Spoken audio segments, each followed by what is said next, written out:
अंकों से ही मिलती है जिंदगी की राह और अंकों में ही छुपा है हमारे भाग्य का जवाब। गुरु नंबर ही तो करते हैं सच्चाई की बात, इससे जो समझ ले वो पाए जिंदगी की राह। तो गुरु, समस्त उन्नति का आधार है आत्मनिर्भरता।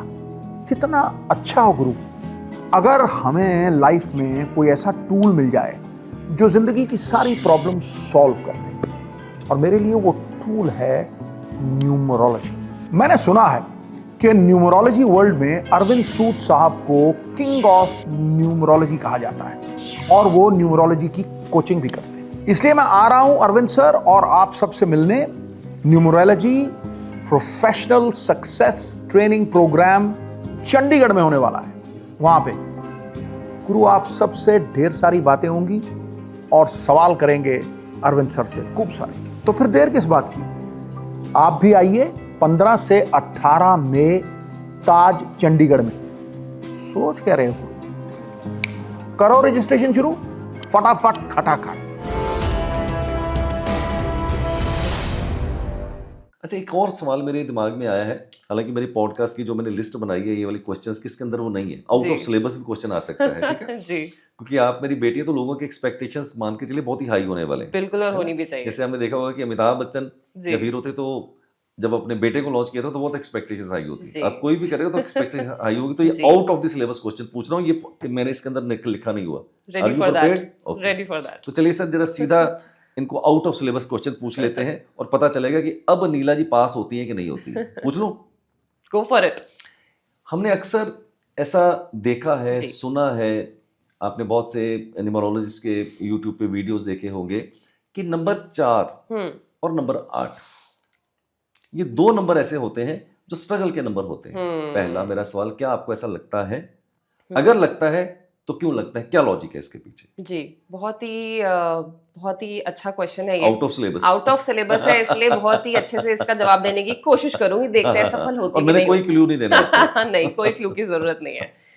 तो पहले इसको, मैं न्यूमरोलॉजी को बार बार ही बोलती हूँ, मैं इसको लॉजिकल साइंटिफिक मैनर में ही मैंने जाना है, पढ़ा, और ऐसे ही मैं इसको एक्सप्लेन कर सकती हूँ। 4 नंबर किसका है? राहु का नंबर है। करेक्ट, ठीक है। राहु के पास सर है, धड़ नहीं है। धड़ नहीं है तो क्या हो गई? लाइफ के अंदर स्लोनेस आ गई।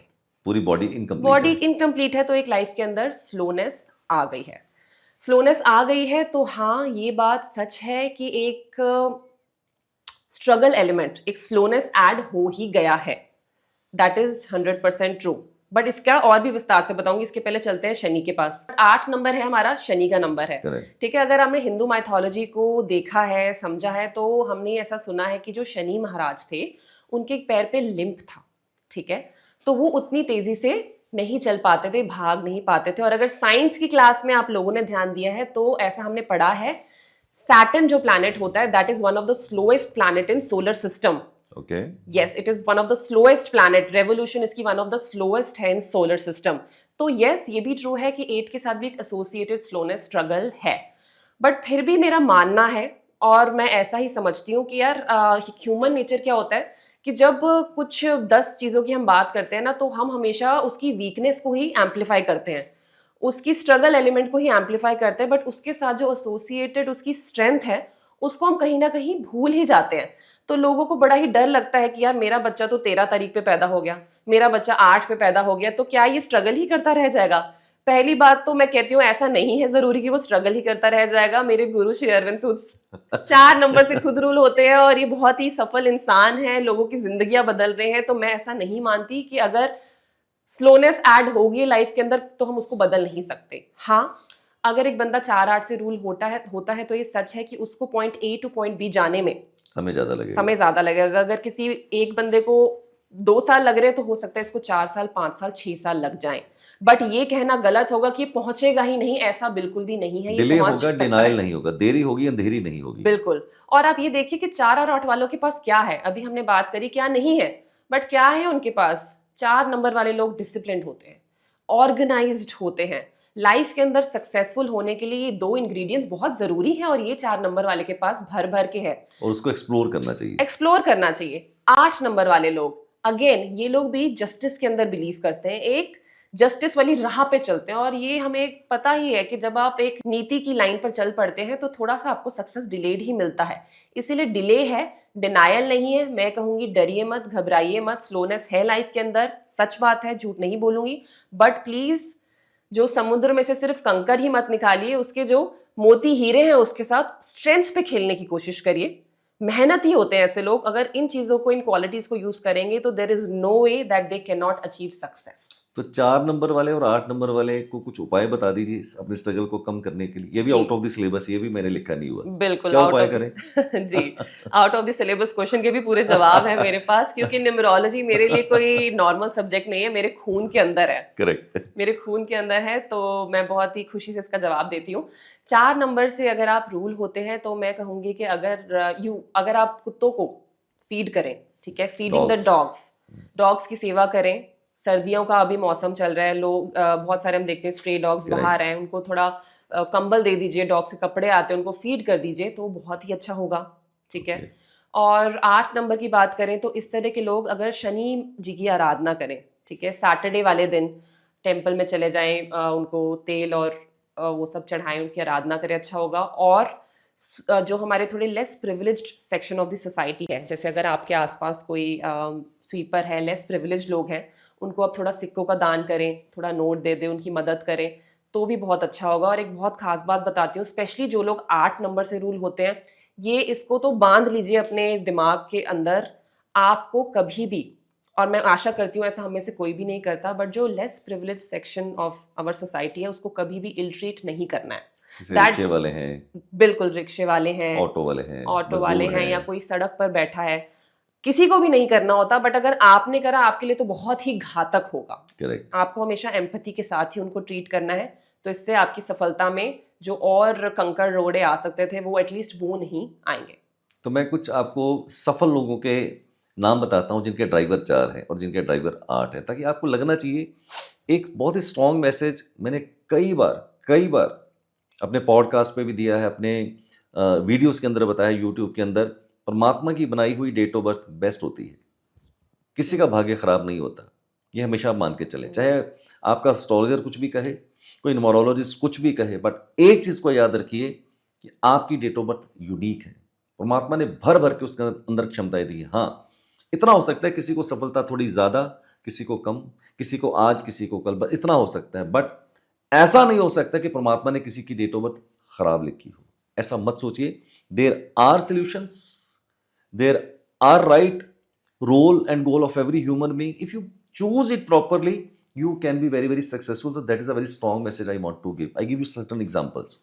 जैसे कि 4 नंबर की अगर बात करें तो मैं कुछ मशहूर हस्तियों की बात बताता हूँ जो अपने जीवन में बहुत ही सफल हुए। जी। श्री रविशंकर जी, ड्राइवर 4 से रूल होते हैं। बिल्कुल। महान क्रिकेटर अपनी सदी के, मैं बोलता हूँ महानतम क्रिकेटर की अगर मैं बात करूँ, शेन वॉर्न नंबर 4 से रूल होते थे। जी। अब्राहम लिंकन नंबर 4 से रूल होते थे। और अगर आप अब्राहम लिंकन की कभी बायोग्राफी देखें, लेजेंड, और क्या स्ट्रगल उन्होंने जिंदगी के अंदर देखी है, तो नंबर 4 से रूल होते थे। नंबर 8 के मैंने कितने लोग बता दिए आपको, नरेंद्र मोदी जी, मनमोहन सिंह जी, अपना क्या नाम है, Shilpa Shetty, Sourav Ganguly. So the point which I want to drive home my dear friends, it does not matter कि आपका ड्राइवर क्या है, आपका कंडक्टर क्या है, आपकी डेट ऑफ बर्थ का फ्लेवर कैसा है, इससे आपकी सफलता और असफलता नहीं तय होती है। जैसा कि नीला ने कहा, सफलता और असफलता दो चीजों से प्राइमरली तय होती है, राइट चॉइस ऑफ प्रोफेशन यानी कि रोल और goal, and right time at the right decision.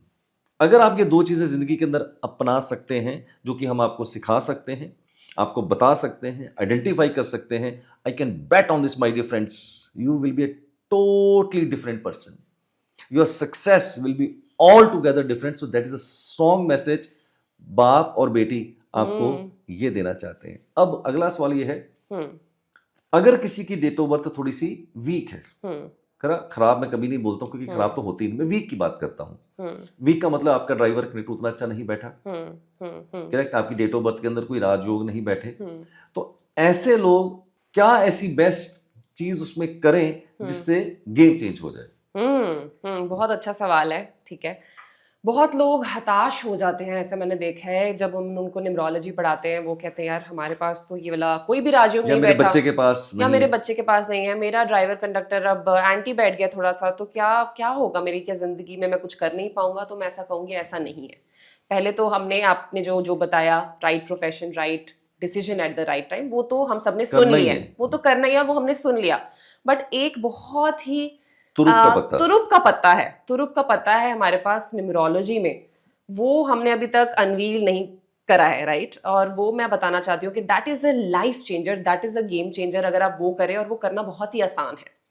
अगर आप अपने नेम स्पेलिंग को, करेक्ट। अगर आप अपने नेम स्पेलिंग को अपने बर्थ चार्ट के हिसाब से, अपने ड्राइवर कंडक्टर के हिसाब से अलाइन कर लें, तो मैं कहती हूँ कि easiest to do and results are just amazing. 40 to 50% आप अपनी लाइफ की स्ट्रगल को कम कर सकते हैं अगर नेम के स्पेलिंग एटलीस्ट आपके अलाइंड है। तो ये आपके लिए करना बहुत ही जरूरी है। जब परमात्मा ने हमें बर्थ दिया था, तो उन्होंने तो ताश के पत्ते फेंक दिए थे, उन्होंने फेंक दिए थे। अब पत्ते अगर खराब आ गए हैं तो क्या हम हताश हुए? एक तरीका है देखने का कि हम हताश हुए, और दूसरा तरीका है कि हम फिर भी हम खेल जाएं, कि हम इसको सही ढंग से खेलें। और सही ढंग से खेलने का मेरा मतलब यही है कि जो भी डेट ऑफ बर्थ में जो भी डिजिट्स आ गए हैं, नहीं आ गए, उसकी कॉन्फ़िगरेशन चेंज नहीं हो सकती।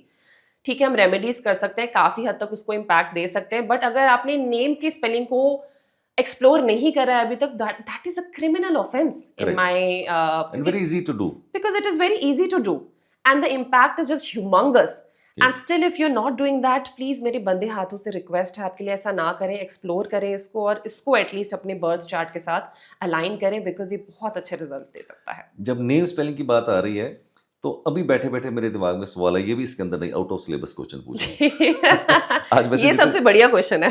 नहीं, क्या हो रहा है कि मैंने ना बड़ा ऑर्गेनिक तरीके से जी। पॉडकास्ट करने की कोशिश जी, कर रहा हूं कि जी, सवाल जी, मैंने बहुत लिखे हुए हैं यहाँ पर, जी। बट अब जो सवाल पूछने जा रहा हूँ वो भी आउट ऑफ द सिलेबस है, जी। क्योंकि लोगों को लगना चाहिए बहुत ही नेचुरल हम लोग डिस्कशन कर रहे हैं, कुछ भी पहले से प्रिपेयर नहीं किया। कुछ क्वेश्चंस मैंने लिखे हैं, बट अब बीच बीच में से question out of the syllabus है, ताकि लगे कि अगर अरविंद सूद की बेटी जो है आगे प्रोफेशन में जा रही है, तो इसके अंदर दम कितना है। तो आज दम पूरा इसका मैं निकाल के रहूंगा, और बिल्कुल दम निकाल दूंगा इसका आज मैं। Surprise test. Surprise test.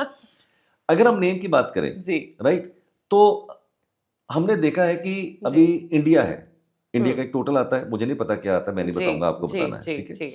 और चर्चा चल रही है कि शायद आने वाले दिनों में जी। इसको भारत कर देंगे। जी जी जी, ऐसी न्यूज में काफी ऐसी हमने न्यूज में सुना आ है, रहा है, न्यूज़पेपर पता नहीं में पढ़ा करेंगे है। नहीं करेंगे, जी। लेकिन मैं आपका ओपिनियन जानना चाहता हूं। जी अगर इंडिया है तो क्या फायदा है और जी। क्या नुकसान है, जी भारत होगा तो क्या फायदा होगा, क्या नुकसान होगा। जी। ये out of the syllabus question पूछ लिया मैंने अब। जी, आउट ऑफ द सिलेबस है बिल्कुल ही। जब आप क्वेश्चन बोल रहे थे तो मैं इंडिया का कैलकुलेशन कर रही थी अपने दिमाग के अंदर। इसका टोटल आता है 12 पे, तो चलिए अब मैं आपको बताती हूँ। बहुत अच्छा सवाल है। अगेन लॉजिकली इसको डिकोड करने की कोशिश करें, मैं भी एज अ गो ही इसको डिकोड करने की कोशिश करूंगी। इंडिया का अगर हम टोटल देखें, सारे डिजिट्स को एड अप करके देखें, तो it is coming to number 12। Again 1 + 2 is coming to 3। 3 की अभी थोड़ी देर पहले हमने बात करी। 3 होता है बृहस्पति, यानी कि जुपिटर का नंबर, और इसको कहते हैं देवगुरु को भी ये सिग्निफाई करता है। अब ये तो जग जाहिर है और सबको ही पता है कि इंडिया पूरी दुनिया में किस चीज के लिए विख्यात है। इंडिया पूरी दुनिया में अपनी नॉलेज के लिए विख्यात है। नॉलेज का इंपोर्ट भी करता है और नॉलेज का एक्सपोर्ट भी करता है। Okay. अभी बताती हूँ। इंडिया को नॉलेज का इंपोर्ट करता है कैसे? आपने सुना होगा, ऑल ओवर वर्ल्ड से लोग इंडिया के अंदर आते हैं, आयुर्वेदा के लिए आते हैं, ठीक है, स्पिरिचुअलिटी को परसू करने के लिए आते हैं, रिलीजन को परसू करने के लिए आते हैं, ऑकल्ट सीखने के लिए आते हैं, बिकॉज यहाँ पे सदियों से विद्वान पैदा हुए हैं इंडिया के अंदर, जो नॉलेज का भंडार है और नॉलेज को दुनिया में एक ऑथेंटिक तरीके से फैला रहे हैं। तो इंडिया इस चीज के लिए तो पूरी दुनिया में जग जाहिर है कि नॉलेज का एक पुतला है इंडिया। और एक्सपोर्ट भी करता है नॉलेज की। कैसे? आज के टाइम में आपने देखा होगा कि वी हैव लाइक बहुत सारे हाईली एजुकेटेड स्टूडेंट्स जो इंजीनियर्स हैं, डॉक्टर्स हैं, they are going out of the country, correct, because they are very sought after. They go to Canada, they go to Australia, they go to US, they go to Europe because they are very sought after. उनकी पढ़ाई लिखाई इतनी अच्छी होती है, दिमागी होते हैं, तो हम नॉलेज का एक्सपोर्ट भी करते हैं। तो नॉलेज के मामले में इंडिया अव्वल है, क्योंकि ये 3 नंबर पर अब आ खड़ा हुआ है। बट फिर भी मुझे लगता है कहीं ना कहीं अभी भी इंडिया की जो इमेज है वो एक डेवलपिंग कंट्री की है, right? Correct correct It is still Not a known developed as country. it is still known as a developing country, not a developed country like Japan, like US, right? Correct अब बात करते हैं भारत की, ठीक है? भारत का जो टोटल आएगा वो मेरे ख्याल से आएगा 15 के ऊपर, करेक्ट ठीक है? 15 के ऊपर आएगा which is equal to 6। Correct अब इसके 6 में ही जवाब छुपा हुआ है इसका।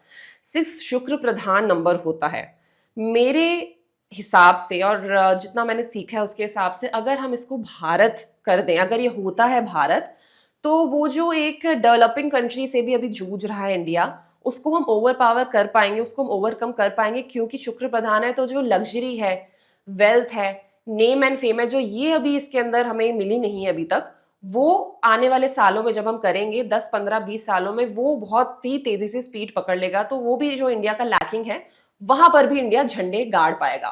मैं ये नहीं कह रही कि भारत इंडिया में गुड और बैड क्या है, ये जस्ट एक न्यूमरोलॉजी के माध्यम से मैंने उसके ट्रेट्स और कैरेक्टरिस्टिक्स है कि जब नॉलेज वाला नंबर था तो ऐसा है, अगर 6 हो जाता है तो इंडिया का जो एक फाइनेंशियल स्टेटस है वो बहुत ही ज्यादा अपलिफ्ट हो जाएगा, मुझे ऐसा लगता है। अब आप इतने सालों से इकोनॉमिक ग्रोथ, करेक्ट, इतने सालों से असिस्ट कर रही हैं मुझे, प्रैक्टिस कर रही हैं, कोई रिसेंट में ऐसी केस स्टडी है जो आपको लगता है कि आपके पास इतने क्लाइंट्स आए और किसी क्लाइंट को बहुत ही एक आपको लगा यार बहुत ही टफ केस है, क्या होगा क्या नहीं होगा, मैं क्या सुजेस्ट करूं और अगर मैं जो सुजेस्ट करूंगी उससे क्या रिजल्ट आएगा नहीं आएगा, ऐसा कोई एक रिसेंट कोई ऐसा आपको लगा, कुछ ऐसा केस स्टडी? ऐसे आए हैं मल्टीपल, काफी पेचीदा केस, मल्टीपल केसेस आए हैं, बट टाइम की कमी है तो मैं एक के बारे में आपको बता दिए देती हूँ। रिसेंटली मैं एक कपल की कंसल्टेशन उन्होंने मेरे से ली, तो मैं उनको साथ वार्तालाप कर रही थी। तो उनका एक मुख्य जो कंसर्न था वो था संतान को लेकर। अच्छा, ओके। या ये बहुत बड़ा आजकल इशू है। हाँ, ये बहुत बड़ा इशू है। लोग आजकल बिकॉज बहुत ही करियर प्रधान हो गए, करियर फोकस्ड हो गए, कहीं ना कहीं ये इंस्टीट्यूट से थोड़ा फेल हो रहा है आजकल। जी बिल्कुल, थोड़ा बिकॉज लोग इसलिए जो फैमिली प्लानिंग को डिले कर देते हैं, और डिले जब कर देते हैं तो फिर मेडिकली भी कॉम्प्लिकेशन आने लगती है। तो ये बहुत ज्यादा कॉमन क्वेश्चन मैंने देखा है आजकल होने लग रहा है, बिकॉज हम करियर फोकस्ड इतने हो गए, विच इज, मैं इस पर कोई कमेंट नहीं कर रही कि सही है गलत, बट ऐसा है। तो फिर उसके अंदर मैंने देखा कि उनके जो चार्ट था, हस्बैंड के पास 6 नहीं था, ठीक है, 5 भी नहीं था। जो वाइफ थी उनके पास कुआं से 6 आ रहा था कहीं ना कहीं। अब मैं 6 की बात क्यों कर रही हूँ? मैं 6 की बात इसलिए कर रही हूँ क्योंकि 6 शुक्र का जो नंबर है ये रिलेशनशिप और होम एंड फैमिली का भी नंबर होता है जो डिसाइड करता है। अब क्योंकि हस्बैंड वाइफ के पास ये वाले नंबर स्ट्रेंथ में नहीं बैठे हैं तो प्रॉब्लम तो आ गई, डिले हो गया और दिक्कत आ रही है अब करने में। बट हमें खाली दिक्कत की ही बात नहीं करनी, सोल्यूशन क्या है इसका हमारे न्यूमरोलॉजी के माध्यम में, क्या है भी या नहीं। तो हाँ, हमारे पास इसका सोल्यूशन है, हमारे पास कुछ स्ट्रॉन्ग सिग्नल्स हैं, कुछ रेमेडीज है जिसके माध्यम से हम इस सेक्टर को भी पावर दे सकते हैं। तो मैंने उनको सजेस्ट करा कि ठीक है ऐसा है। तो पहले तो मैंने देखा कि यार इनका जो नेविगेशन है लाइफ का वो कैसा है। तो मैंने देखा फ्यूचर ईयर्स इनके कौन से आने वाले हैं, और मैंने देख लिया चार्ट के अंदर जो वाइफ थी उसका अगला पर्सनल ईयर था, जो अगला जो आने वाला था वो था 6। तो मैंने तुरंत ही सारी बातें बंद करी और मैंने उनको कहा ध्यान से सुनिए, अगला पर्सनल ईयर आने वाला है इनका 6 और हस्बैंड का आने वाला था 5, ठीक है। तो मैंने कहा ये बहुत ही जबरदस्त है। मैंने कहा यार अब ऐसा जो एक लाइक बैठ गया अब ये मामला मैचिंग का, ये अब दोबारा बहुत सालों तक नहीं आएगा, तो इसको आपको हाथ से जाने नहीं देना है। तो एक तो उनको अपने पर्सनल ईयर को यूज करना था, मैंने कहा फैमिली प्लानिंग इसके हिसाब से आप शुरू कर सकते हो क्योंकि अगला ईयर आप दोनों का बहुत अच्छा है। और दूसरा मैंने उनको रेमेडी बताई अपने शुक्र को एलिवेट करने की। मैंने उनको रेमेडी बताई कि वो शुक्रवार को सफ़ेद चीज़ का दान करें, कुछ भी हो सकता है, आटा, चावल, चीनी, नमक, दूध, दही, इसको निरंतर करें। तो ये जो बात है ये इस बात को थोड़ा टाइम हो गया था।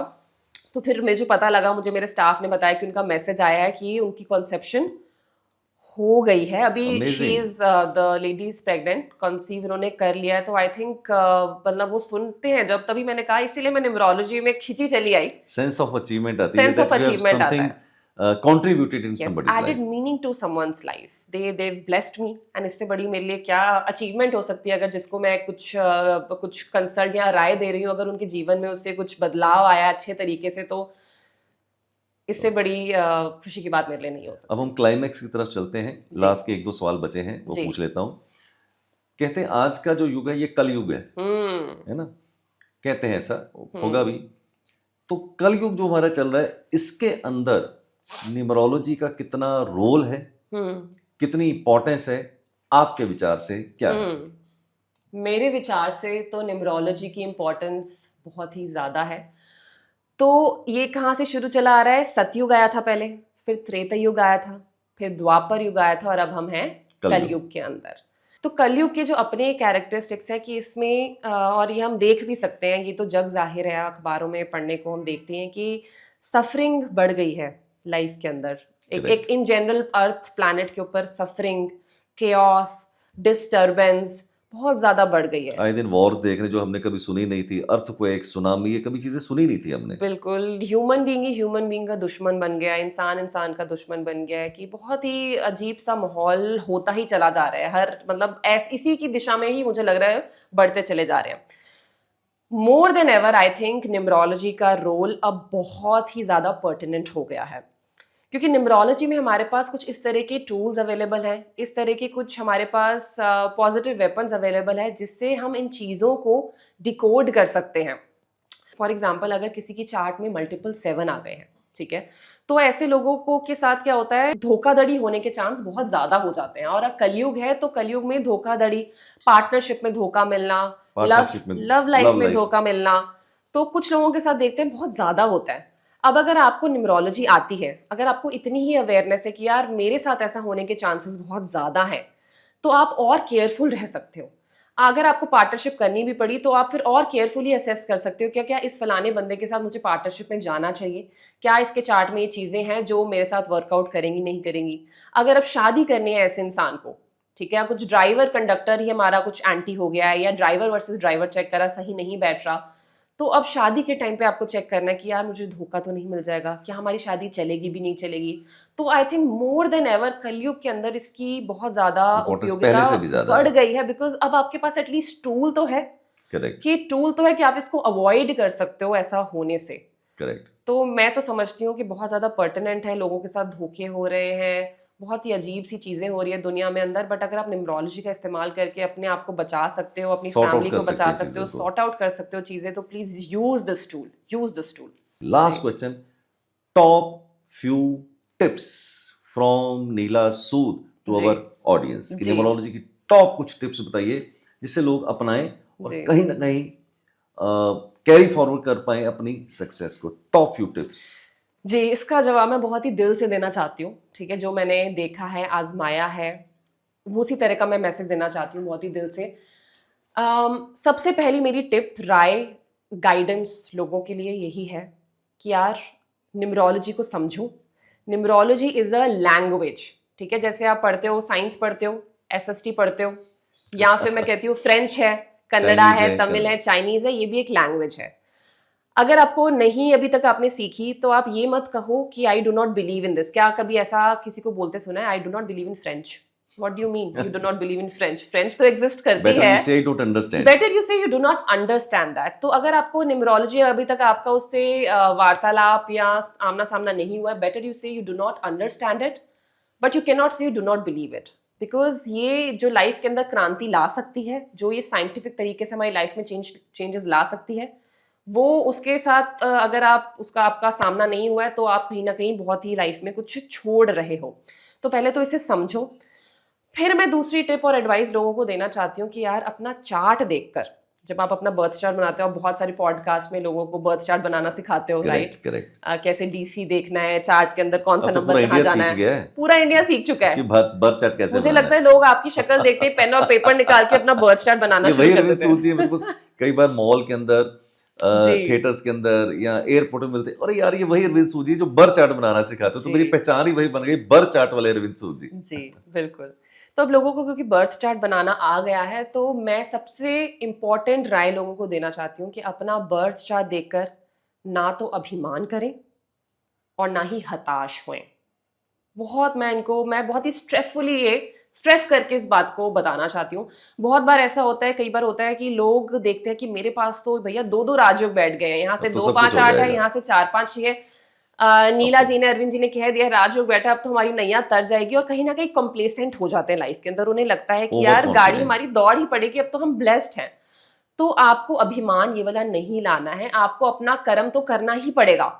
रोल एंड गोल को अलाइन करना ही पड़ेगा। आप ब्लेस्ड इस सेंस में हो कि अगर एक इंसान को point A to point B पहुंचने में 3x अमाउंट ऑफ टाइम लग रहा है तो आपको x ही लगेगा, या शायद आपको x/2 ही लगेगा। बट अगर आप फिर भी कंप्लेसेंट होकर बैठ ही गए हो, कुछ कर ही नहीं रहे हो, तो भी आपका राजयोग काम नहीं करेगा। रोल एंड गोल अगर अलाइंड ही नहीं है तो भी आपका राजयोग उतना आपको फल नहीं देगा और आप सोचोगे कि यार कहा था बट हुआ नहीं। दूसरी तरफ बहुत से लोग हताश हो जाते हैं कि यार मेरे चार्ट में कोई राजयोग नहीं है और ऊपर से मेरा ड्राइवर कंडक्टर कॉम्बिनेशन ऑपोजिट बैठ गया है, कुछ स्ट्रगलिंग नंबर्स बैठ गए हैं, तो पहले ही हताश वाली फीलिंग लेके बैठ जाते हैं हमारा तो कुछ होना नहीं है। मैं पहले तो उन अपने व्यूअर्स को ये बोलना चाहती हूँ कि यार ऐसा बिल्कुल भी नहीं है। आपका बर्थ चार्ट डिसाइड नहीं करता कि आप लाइफ में कितने सक्सेसफुल होंगे या नहीं होंगे, ऐसा बिल्कुल भी मैं तो नहीं मानती। आपका बर्थ चार्ट आपको एक सिग्नल देता है, आपको इंडिकेशन देता है और आपको वो रीड करके अपनी लाइफ को नेविगेट अकॉर्डिंगली करना है, और यही हम सिखाते हैं और यही हम बताते हैं। अगर चार्ट वीक भी है, अगर ड्राइवर कंडक्टर एंटी ऑपोजिट भी है, तो भी आप सफलता के शिखर पे पहुंच जाओगे, पहुंच सकते हो। ये जरूर हो सकता है कि आप थोड़ा डिले से पहुंचो। अगर वो बंदा 5 साल में पहुंचा था तो शायद आप 10 साल में पहुंचो, ये हो सकता है। बट मैं ये नहीं मान सकती कि ये हो ही नहीं सकता। सबसे बड़ी एग्जाम्पल आप हो। अगर आपने रोल एंड गोल अलाइन कर लिया है, अगर आपने नेविगेशन करना सीख लिया है, नेम स्पेलिंग जैसे टूल्स अपना लिए हैं, अगर कर्मा अच्छा कर रहे हो इन चीजों के साथ, तो there is no way that you will not reach that pinnacle. ना हताश होना है, ना अभिमान करना है। तीसरी और मेरी पहला अल्टीमेट एडवाइस होगी लोगों के लिए कि यार नेम स्पेलिंग को प्लीज एक्सप्लोर करो। इसको आपको जाया नहीं होने देना है। इजी टू डू है और रिजल्ट जबरदस्त है इसका। और जो चीज़ इतनी इजी टू डू है, अगर फिर भी नहीं कर रहे हैं तो फिर मैं बहुत ही उदास हो जाती हूँ। ठीक है, आखिरी टिप मेरी सबके लिए यही रहेगी कि यार अपने लकी नंबर्स, लकी कलर्स को देखिए, उसके अकॉर्डिंग डिसीजंस आप लीजिए। मैं ये नहीं कह रही इनसे ऑब्सेस हो जाइए, but when it is a deciding day of your life, let's say your child is going to write an exam and you had the option to schedule that date of the exam according to you. किसी meeting पे जाना है, किसी important meeting पे जाना है, real estate deal करनी है, रियल एस्टेट के पेपर साइन करने हैं, कोई इंपॉर्टेंट सर्जरी है आपके लिए जो आपके मतलब जो अच्छे दिन पे होना बहुत जरूरी है, तो या मोबाइल नंबर है, आपके घर का नंबर है, तो जब ऐसी सिचुएशन आती है तो फिर लकी नंबर्स का रोल बहुत ज्यादा प्ले में आ जाता है। तो अपने नंबर्स को साथ लेके चलें जिंदगी में। ठीक है, लकी कलर्स को साथ लेके चलें, बैड कलर्स को अवॉइड करें। तो ये मेरी 4 टिप्स है लोगों के लिए, अगर वो अपनाएंगे। मेरी जिंदगी में तो परिवर्तन आया है, तो जो मैंने एक्सपीरियंस करा है वही मैं बता रही हूँ, और मैं यही लोगों को गाइड भी करना चाहूंगी कि आप इन्हें करें और देखें लाइफ में कैसा बदलाव आता है।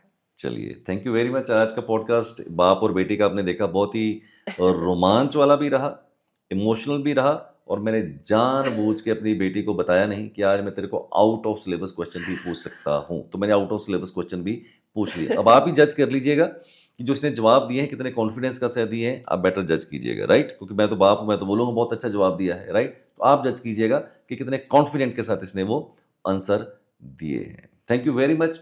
माई best wishes are always with you. And याद रखिएगा एक बात को कभी भी ध्यान से मत उतारिएगा, the responsibility, expectations are far bigger, far higher of the people when you say that I am the daughter of Arvind Sood, right? तो आपके पास वो एक, चाहे आप उस टैग को आप लेना चाहें या ना लेना चाहें, बट वो आपके ऊपर एक एक्स्ट्रा प्रेशर तो रहेगा ही। और मुझे उम्मीद ही नहीं है, बहुत ही ज्यादा कॉन्फिडेंस है कि आप उसको पूरा करेंगी और मेरे से बेहतर नाम रोशन करेंगी, और सोसाइटी को जितना मैंने रीपे बैक किया है आप उससे कई गुना ज्यादा रीपे बैक करेंगी, ऐसा मैं कॉन्फिडेंस के साथ कह सकता हूँ। My best wishes are always with you. Thank you. आपसे बेहतर तो मेरे को नहीं लगता मैं इस जन्म में बन पाऊंगी, बट यही चेष्टा करूंगी कि जो भी मैंने सीखा है आपसे, जो ये खून में मेरे न्यूमरोलॉजी है, लोगों की मदद कर पाऊं, अपनी मदद कर पाऊं, अपने परिवार की मदद कर पाऊं, और जितने भी लोगों की मैं लाइफ में एक मीनिंग ला सकती हूँ उसको लेकर आ पाऊं, यही मेरी चेष्टा रहेगी, यही मेरा हमेशा दायित्व है मेरे ऊपर। और आपने कहा, ये सही कहा कि एक बहुत ही रिस्पॉन्सिबिलिटी मुझे फील होती है अपने शोल्डर्स के ऊपर, तो हमेशा झुकी आंखों से विदाउट, मैं तो भगवान से यही प्रे करती हूँ कि कभी भी इस बात का अभिमान ना आए, और आपको गुरु मान के हमेशा इस यात्रा पे, इस पथ पे बढ़ती ही रहूंगी, यही मैं भगवान से प्रे करती हूँ, और यही मेरी हमेशा चेष्टा रहेगी। All the best, good luck. तो ये थी दोस्तों आज की हमारी पॉडकास्ट, जो बहुत ही रोमांचक भी थी और बहुत ही एक भावुक भी थी, और उम्मीद करता हूँ कि आज का पॉडकास्ट आपको बहुत ही अच्छा लगा होगा। तो आज के लिए इतना ही।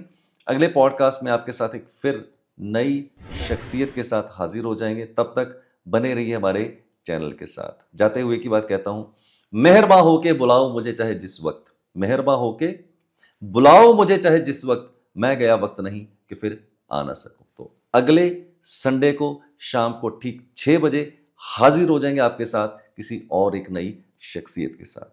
Thank you very much for watching us. God bless you all. Do take very good care of yourself and lead your life nothing less than king size. Happy journey with Arvind Sir.